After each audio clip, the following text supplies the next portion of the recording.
this team, this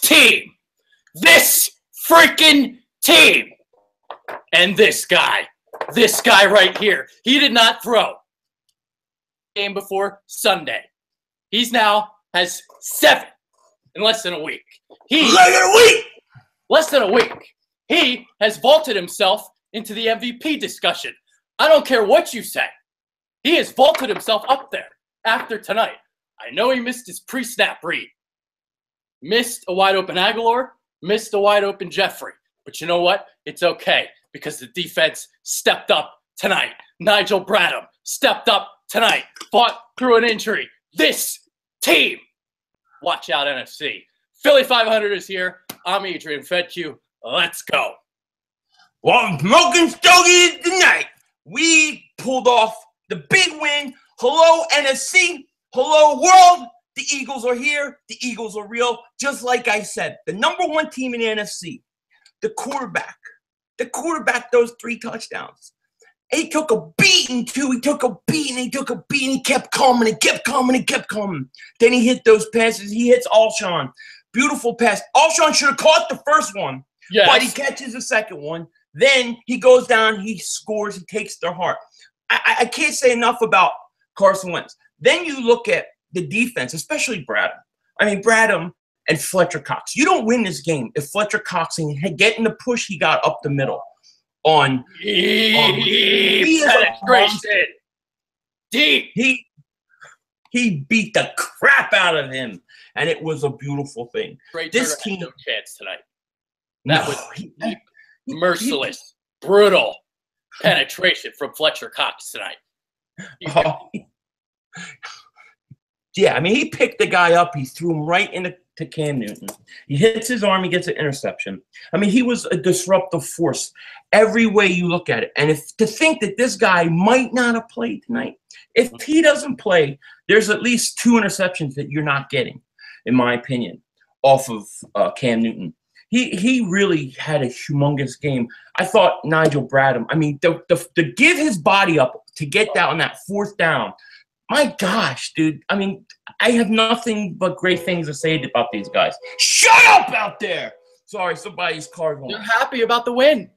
They're excited about the win. I'm excited about the win. I mean, everybody. Wow. The Eagles are for real. I mean, we're talking 5-1, undefeated in the conference. And we're also talking about having a mini bye, getting Darby back. You know what I mean? I mean, dude, the sky's the limit for this team. Nobody can tell me that this is not the best team in the NFC right now. In the NFC, they're the best team. And one more thing. Everybody on NFL Network, every analyst picked Carolina like it was an easy choice. Well, you know who I picked? Who you pick? This guy. Right. I picked this guy over Cam Newton. I picked our receivers and our secondary over their receivers and their secondary. Carson Wentz, 3rd and 16. Are you serious? Dude, the pocket presence of that. For him to step up. For him to rifle the completion to Mac Hollins. And then a play later, he flicks it to Jeffrey. Perfect MVP discussion. And this is what we talked about. We had conversations about this. If this team is going to go anywhere, this kid's got to be something. He's got to be something, and he is. I mean, what's he got? 13 touchdowns, 3 interceptions on the year. I mean, this guy is definitely an MVP candidate. There's no way about it. And look, all those blitzes, I would have liked to see Doug do some things to help Carson. He didn't. But Carson learned a lot tonight. There's a lot he learned about reads and stuff. And even the play where he went to Ertz on 3rd and he had the slant, he had Alshon. He learned. He went right back and learned and saw that. So I love where we're going right now. Where we're going is it's great things, man. Tonight we got respect. We took it. This guy.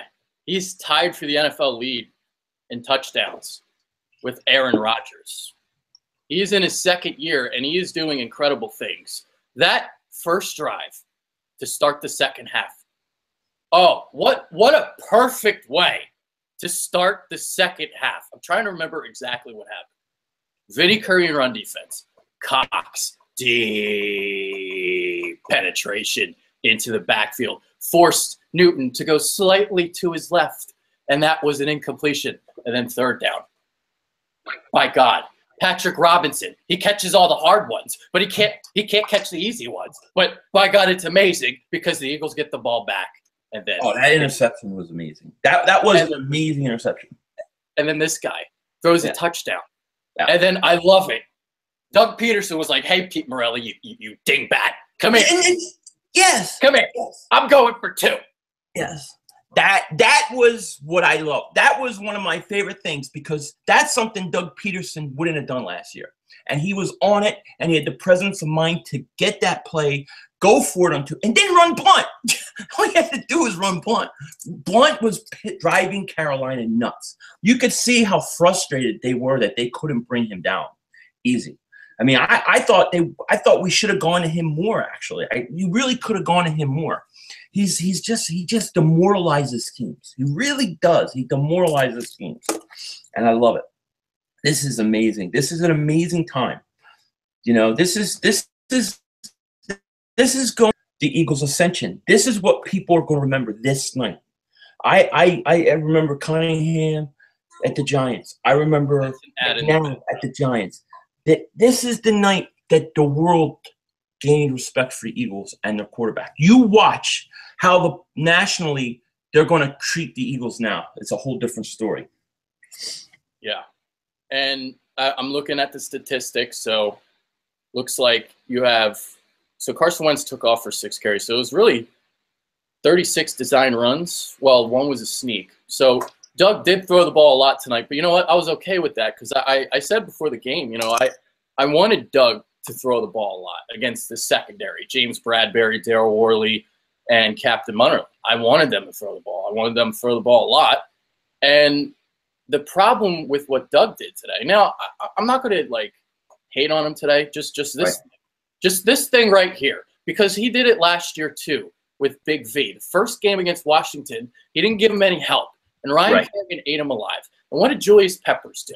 Big V, right on an island. And you know, Doug just didn't adjust. I wanted to see max protection. You know, like you're telling me that Alshon Jeffrey can't beat James Bradbury on a consistent basis? Yes, he can. I know he, you know, hey, he dropped the 1. And some are going to complain that was a PI. I don't give a shit because those are the 50-50 balls he needs to come down with. But, hey, they did what I wanted them to do. And the only complaint is the Big V thing. Other than that, I don't care. I agree. I mean, I agree. I thought they could have done – I mean, like there was a couple times where if they could run a screen to like Blunt or to anybody, the middle linebacker, especially when Kuechly went out, was so late. When they would blitz, the middle linebacker would go to cover the running back. He was so late getting over there that if you just ran a delayed screen, he had 20, 30 yards of green space. He just had to beat one guy. And things like that I wish they would have done. You know, like you said, max protection, screens. I would like to see maybe some delayed draws, something like that. But there were opportunities for them to change things up, and they didn't. But at the same time, maybe in the long run it'll be better because Carson's seen a lot of blitzes and a lot of things that he never seen before, and it's why he was holding on the ball so long at times too. He, you know, and it's a good learning experience in the end. You know, that's kind of how I look at it. Yeah, I know he went 16 of 30. He wasn't perfect tonight by any means. I mean, he was high on some throws. He let balls sail, and you know. But against that pressure, constant pressure throughout the night, under duress, the entire game, he was still flipping completions under duress. So the 60 to 30, some people like Skip fucking Bayless will say that. Well, deer in headlights because he was 16 of 30.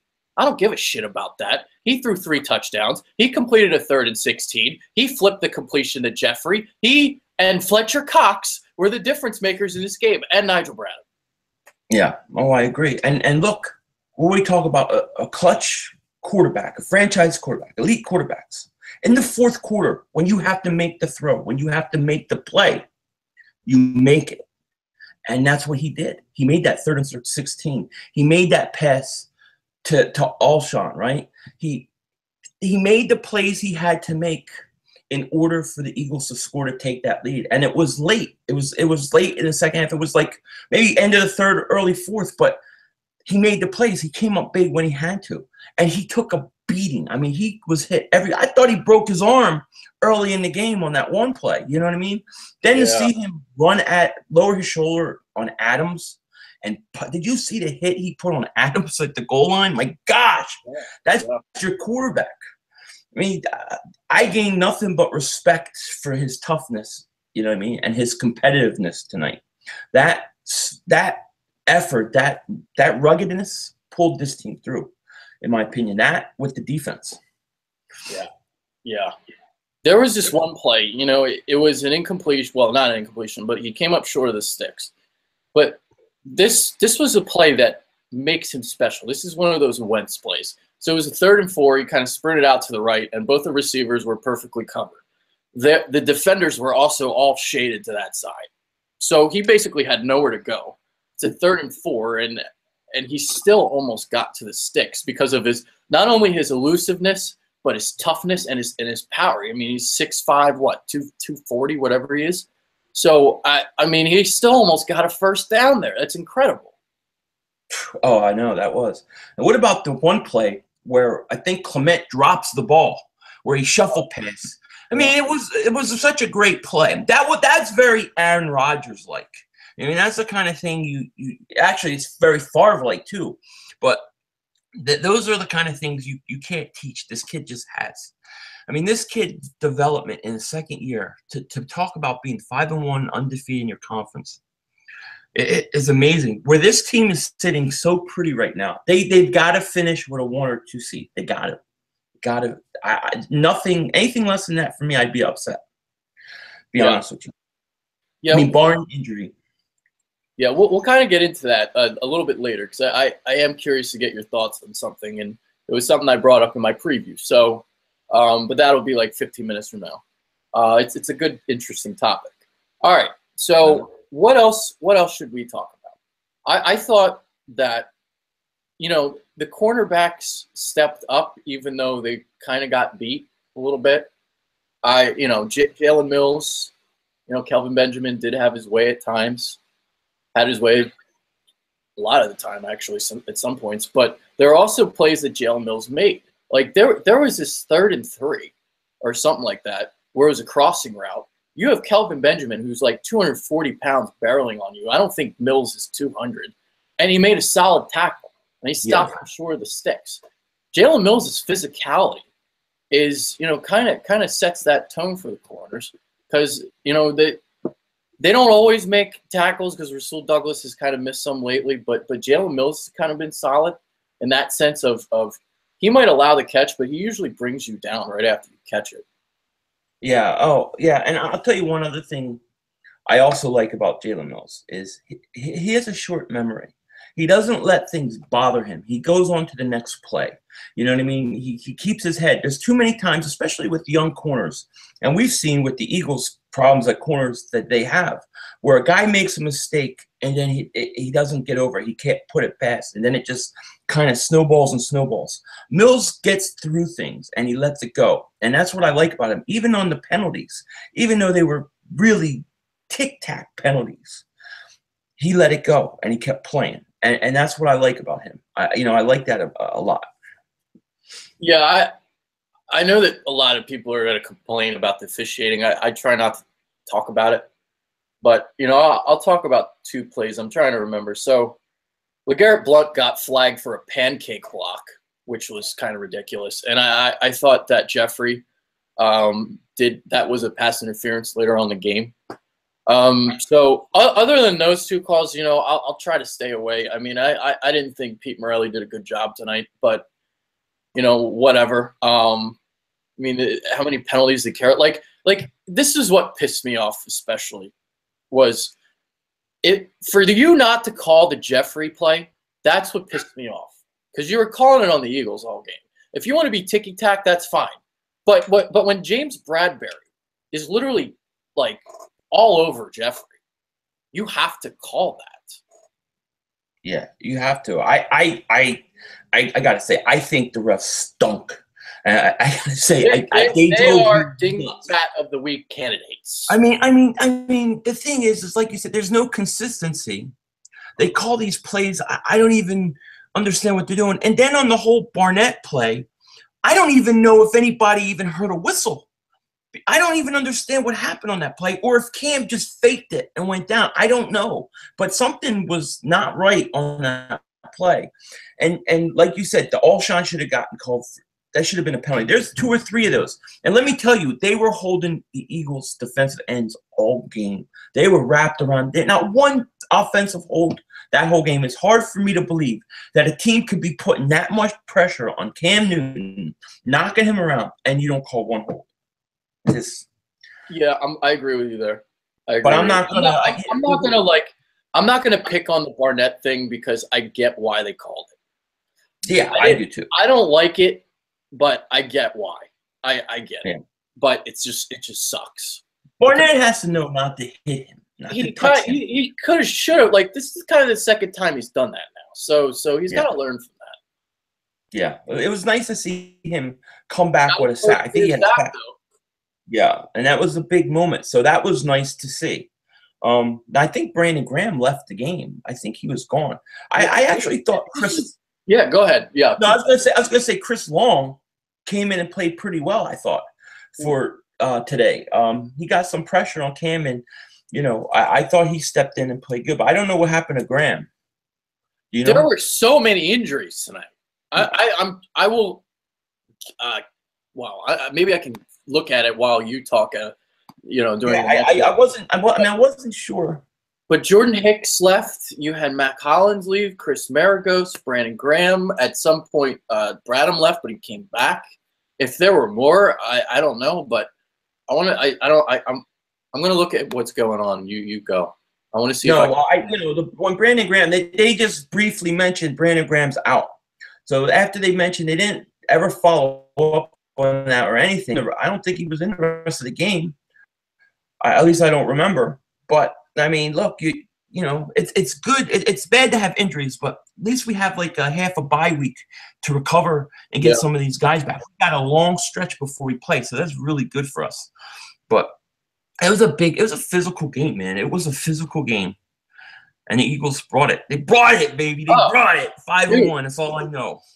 Dude, Matt Collins is fine. Yeah, it looked like a cramp to me. You're spot on. That's exactly what it was. Because they were stretching him out. So. Yeah. All right. Well, the reason why I thought you were like looking at his knees. Is your face, the head gonna fly away? I don't know. Gonna fly away? It was ungluing. Yeah, I bet it was after tonight. This guy's got powers. He's like ungluing it with his eyes. Yeah, and it's like, we got to go up against the satanic Cowboys, but we got our holy man right there. He's taking it, right? Ginger Jesus to take on the devil of Jerry Jones and the Dallas Cowboys. That's right. I'm going to smoke one of these for him tonight. Victory cigar for everybody. There you go, baby. Man, what a win. What a game. All right. That's a hard-fought game. All right, so I'll bring up the topic now, and we'll get back to the game maybe a little bit later. But see, this is the thing that I'm curious about, to see where this team goes next, because you now have, 10 days off? Is it 10 days, 11 days off before your next game? Mm-hmm. It's a Monday night game. You're 5-1. You just beat Carolina. You just showed the world that you're for real. Now you're going to hear for 10 days how great you are. Are they going to come out flat Monday night? There's no excuse to come out flat. They should not come out flat Monday night. The reason why they might not is because it's Washington and they know how important the game is. If this was like another opponent, if it was another opponent, they might lose. I said in my preview, I think they would lose, and now because I saw Wentz play tonight, I think they're going to win. But it concerns me. I don't see. People might think that this might be a blowout. I don't think it's going to be like that. No, I think it's going to be a tough game. I think it's going to be a tough game. But because they get enough time off and it's Monday night, so the world's watching and everybody's going to want to see this team play after coming off this big win because they're going to get a lot of press from now until then. So I think they should be ready. To me, there's no excuse to not be ready for that game. If you beat Washington, I mean, dude, if you beat Washington, you realize that you've got 2 games on them. You're 6-1. You have 2 games on the second place team. The Cowboys lost Elliott for 6 games. You win this game, you put a stranglehold this early in the division. I mean, look, we got to get a number 1 or number 2 seed. I'm thinking the sky's the limit here. Yeah. You know? I mean, maybe I'm drinking the Kool-Aid, whatever. Well, hey, you know what? It's when you're 5-1, and then let's say you go to 6-1, you beat the Redskins, and you have that kind of lead in the division, you have to get a top 2 seed. Barring injury or something, you got to get a top 2 seed. I'll tell you what. If they win their next 2 games, I'll start talking about it. Until then, I like, you know, like I want to take this one game at a time for now. But like I am also so damn hopeful because watch out NFC because this team is just so versatile. They can do so many things offensively. They didn't exactly do the 4-minute drive tonight, but they have it in the bag. I mean, you can run it inside, you can run it outside, you can throw it on all 3 levels because Wentz is amazing.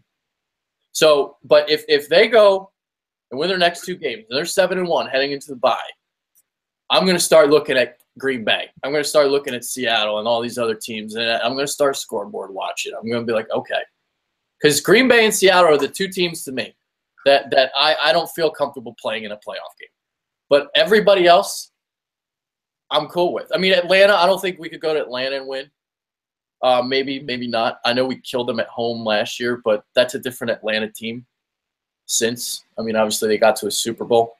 But if this team has a home field advantage, I think they have a shot against Seattle. I don't know about Green Bay. I think Green Bay matches up very well against us. I would just hope that they lose to somebody. But if it's, you know, it's interesting. No, it's really interesting. I'm probably drinking a little more than you because I'm kind of thinking. Drink away. Drink away. Drink away because of this guy. Because of that guy. Because to me, this was the game. If they win this game, then I'm going to start thinking that way. Because you went up against a 4-1 team on the road. Okay, a team that went to New England and beat New England, beat Detroit. I think that the Eagles do not lose to anybody at home in the playoffs. Seattle, Green Bay, and Atlanta going on the road would be tough. But if you could get home field advantage, you have a shot. Because I don't think those teams would be great on the road in Philly. I think they're all beatable. Probably Green Bay. Aaron Rodgers scares me more than anybody. Yes. Because he can just go off. And he's dangerous. So he would probably scare me most. Seattle always seems to get tough at the end of the year. Yes. And Atlanta, to me, I think they're going to struggle all year because I just think that the way they lost that Super Bowl, it takes something out of you. So I'm there, but we got to beat Redskins. I mean, that's the thing. You can look, but you got to be. See, that's what I'm worried about. We're looking ahead. See, we're not playing either. So. Well, the players might be looking ahead. You know, we don't know. We're about to find out this team. You know, this is another test for them. It's been a constant test all year, and they keep passing them, except the Kansas City game. And they lost that game because of Doug Peterson. They should be 6-0, but they're not. So, yeah, the next test is overcoming everyone saying how great you are. Because coming into this game, we were getting disrespected. It was the other way around, right? Everyone picked against the Eagles. I didn't pick against the Eagles. I picked the Eagles. Did you pick the Eagles? I picked the Eagles. So you see, we're smart. See, we knew. We know the potential of this team. This team right here in Philadelphia. We know. Are you still there? Did I lose you? All right. So as you try to sign back in, all right. So here's what I'll say. So like, yeah, okay. You there? Did I lose you, Philly? What the heck? All right. Tell you what. You there? You're just like really slow. Yeah, I don't know. Oh. Just keep talking. Can you talk at all? You there? Do you hear me? Yeah, I hear you Okay. now. Now I hear you. You went Okay. out for a second. Oh, all right. So it was on my end. No, I don't know whose. It probably was on my end. I don't know whose end. I just know that I didn't hear you, and then I heard you. Okay. So I was. So what was I talking about? Okay. So the next test for this team, the next test is, overcoming all this. Now you're the heavy favorite, right? It's a different feel now, and that's what I'm kind of trying to get to. Is this Carolina game, you're getting disrespected. People didn't know how good you are. Now everyone knows. And now you're going to have Washington coming in here. And the next test is to beat this team and not start looking ahead. You really need to truly take this one game at a time. True, yeah. You do. You have to take it one game at a time. You have to be ready each week because anything can happen. And it will be a test because they're going to hear, they're going to read, they're going to hear a lot about how great they are. And that's true. But you got to think a guy like Carson, as mature as he seems, will be able to handle it. But that will be a test. How do they come out against the Redskins? How do they look against the Redskins, and are they ready to go? It's something we don't know because they haven't been here before. We can speculate. I think they'll be okay. We won't know until they play. But look, you got a little bye. Hopefully they get rested, they get healthy, and they'll be ready to go. We won't know until they play. And it's going to be a long 10 days, dude.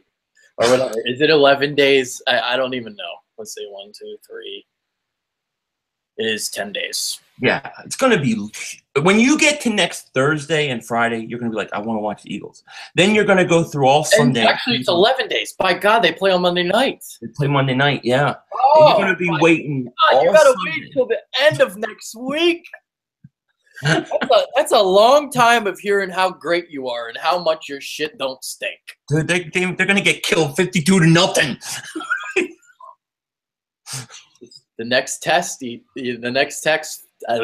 easy for me to say. The next test. There we go. Look, the thing about it is, this quarterback continues to impress me. I mean, you have an elite franchise quarterback. No matter what happens, this is only his second year. I mean, this is his second year. He ain't even full second year. This is what? It's week 5, 6, and he's playing like this already? You got something very special here. And no matter what happens this year, next year, and the next 10 years are going to be fantastic. So just buckle in, get ready to enjoy it. And just enjoy the moment. Enjoy the process of this whole thing because this is exciting. This is, to me, this is the night that the Eagles are on people's radar now, that Carson Wentz will get respect. This will be something in 2 or 3 years we will talk about this game. I believe that. I believe that. Wow. What a freaking effort. It was a complete team win tonight. It really was. And, I love that the defense stepped up after Wentz missed that read. That was like the one thing that I could really nitpick on today, and that's okay. It's a learning experience. Now, someone said to me on Twitter he didn't have enough time to look at his other options. That's not the point. He should have made it pre-snap. If you look, there was no one on Aguilar. Nobody at all. He had his eyes on Ertz the entire time. Jeffrey was open, too, on this play on a slant. And he just missed it was the wrong read. Now, it was a tougher throw to Ertz. Probably maybe should have caught it. But I'm on Wentz for that because of the read. And that's something we'll break down on our film study. I'm sure Brendan will say the same thing. Yeah, and I would be interested to hear what Brendan has to say on that. Because I mean, you could see Wentz went over to the sideline. He was looking at the tablet and he was looking at the play, and you could see by his expression and his reaction that I missed one here. You could see that clear as day. So yeah, it's on him, But look, those are the kind of things that are going to happen. When he's a 4, 5, 6 year vet, he'll be able to know what the blitzes are coming, where the ball has to go, way before. He'll learn next week. He'll have it figured out by next week. Yeah, exactly. He'll be figuring it out over the next 10 days. That's for sure. So, yeah. This guy. I love this guy. I love it. Where's that other guy? I'll tell you another guy to talk about. There's another guy. Yeah, Jake Elliott can't miss a field goal to save his life. He can't miss it if he tried to miss it. Ever since Jason right down the middle. laid down the lumber and was laid down the law, Jake Elliott can't miss. Yeah. I feel like we're like talking about like people from the Bible.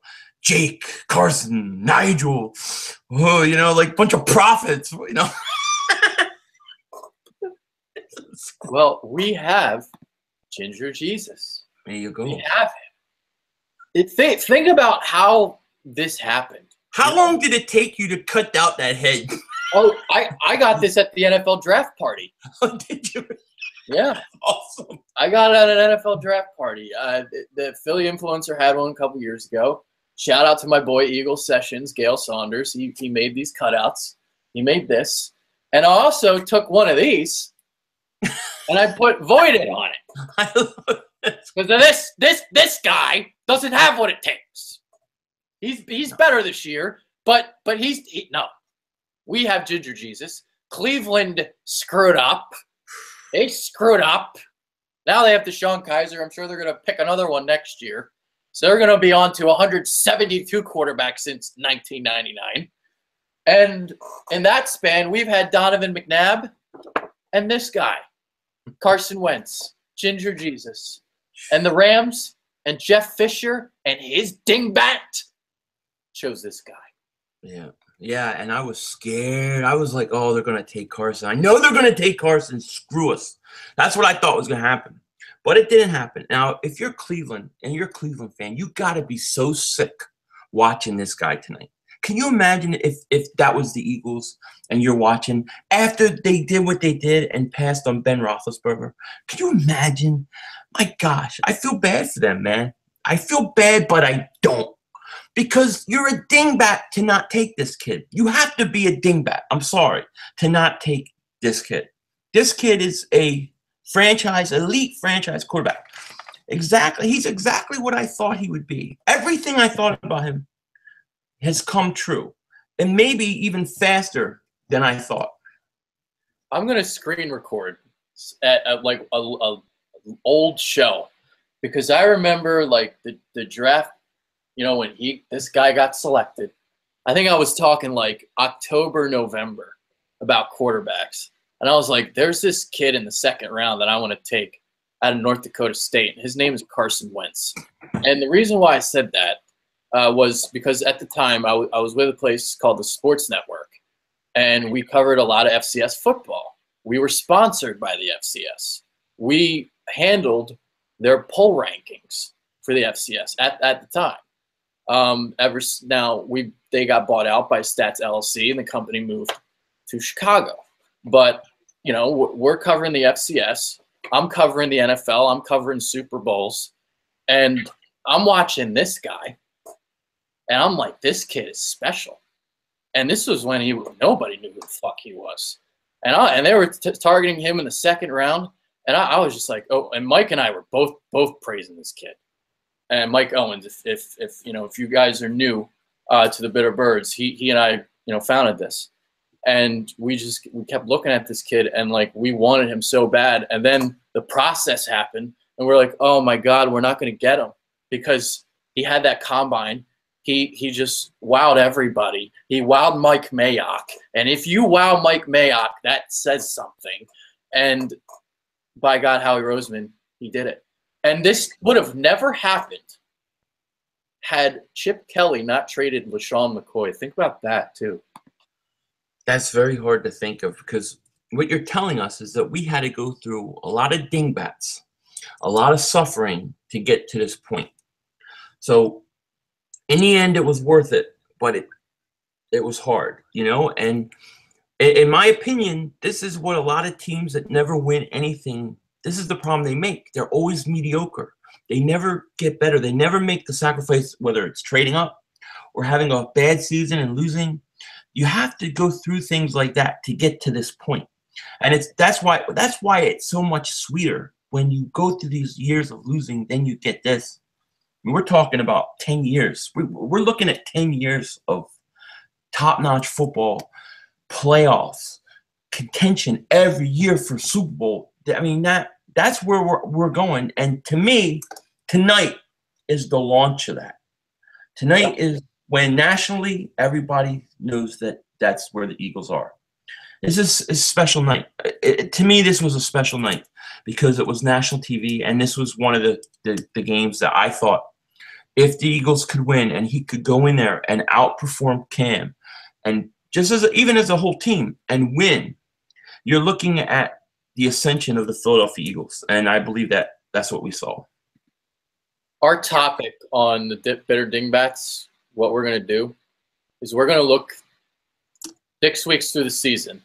This team, and this guy, and we're going to compare it to the 2000 team. We're going to see where we're at after 6 weeks and kind of look. I think that's a good topic. I love that topic. This team reminds me of the 2000 team. Obviously, you had the number 2 overall pick. You drafted Donovan McNabb. Andy Reid was in his second season. And, Donovan sort of made an ascension in his second year. All right, we'll save that for the Dingbats. So Yeah, because there's a lot to say about that because it's a little bit different. But it was the night of that Giant game that where it's going to lead to is the same things were being asked of him, the same type of things. And that was a big moment to really, if you look at their history, people always talk about that moment that they finally beat the Giants. So it's very similar in my opinion. Yeah. Wow, what a win! What a win, man! I don't know how I'm gonna. And guess what? What a move by Howie Roseman. What a move by Howie Roseman.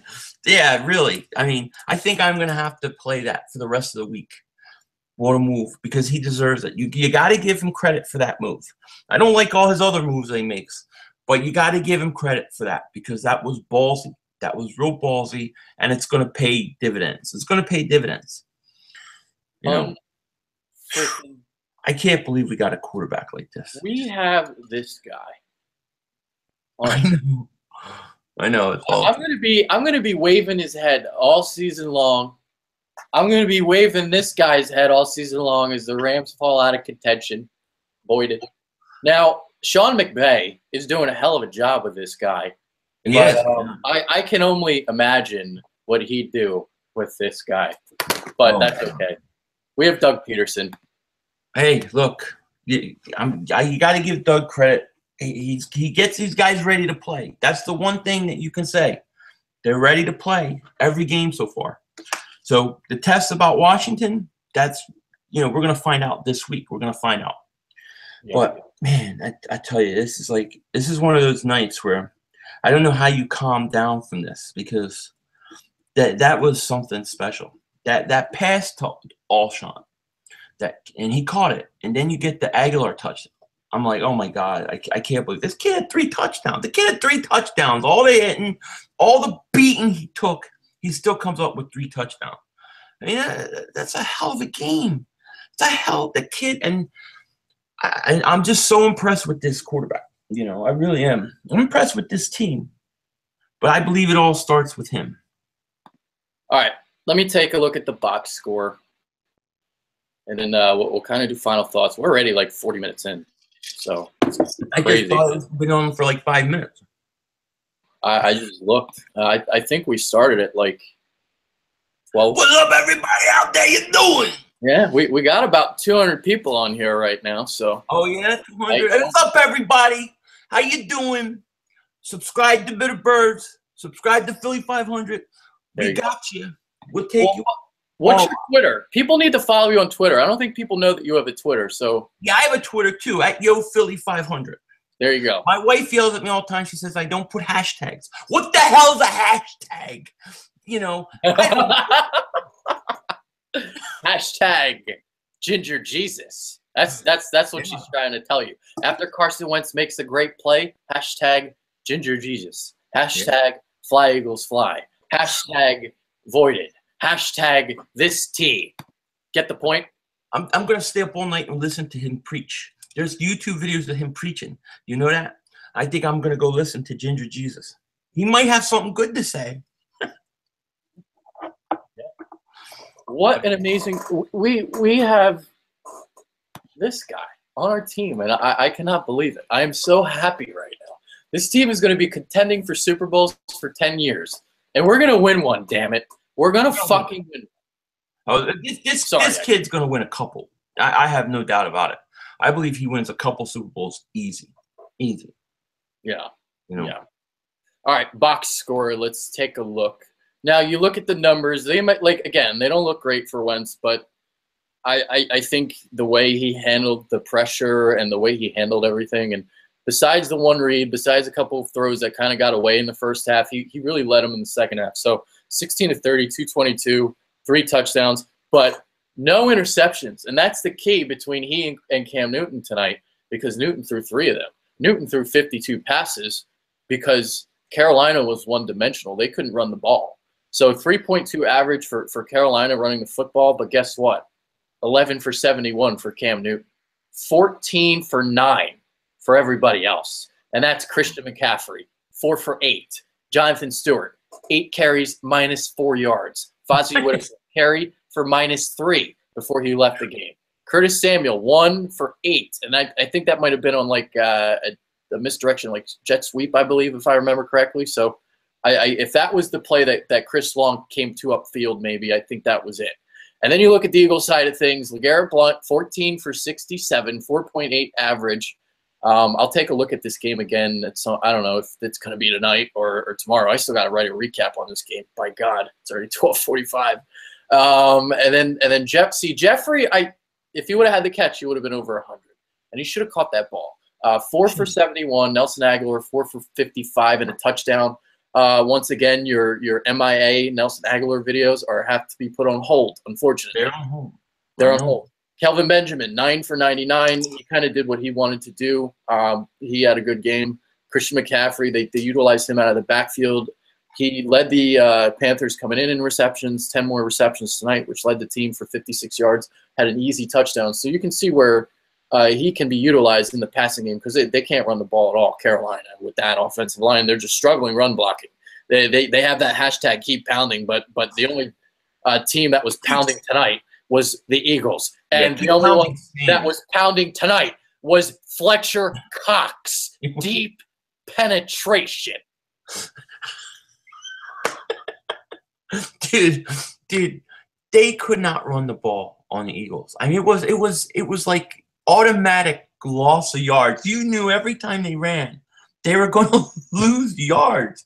Every drive, it was like 2nd and 12, 2nd and 14, 2nd and 13. The interior of that defensive line for the Eagles was dominant. Was dominant, and just to think that guy was a game time decision, and he deserves a lot of credit, because that was a big time player playing in a big time moment, you know. And Zach Ertz had 2 touchdowns. Let's not forget. Yeah. The Ertz had 2 big touchdowns. He didn't disappear. Man, a lot of guys really stepping up, man. I really want to go back and look at this game again, because there's a lot of guys I want to take a look at more than I had during the game live, you know. Yeah. All right. We'll kind of get into final thoughts now, since we're so into this, and I still got to write this recap, so I do have to get off here and write it. And by God, I'm like exhausted, but that's okay. I'll write it. It's already 1 o'clock. By God, Philly. What's your final thought? My final thoughts are the ascension of the Eagles has begun. The moment in the history when we go back and look at Carson Wentz era, we're going to look at the night in Carolina when the Eagles showed they were for real, and that they were here, and that they had a quarterback. And people are always going to think of this game as his breakout game. Even though it might not be his breakout game, it's going to be viewed that way because of the night he had. And I think that we got to see something special. And I'm just so excited to see what happens the rest of the way. Well said. Well said. Hashtag this guy. Hashtag Ginger Jesus. Hashtag Fly Eagles Fly. And hopefully one day we can say hashtag Super Bowl champions. That is all. Good night. What a win. Hashtag this team. We won.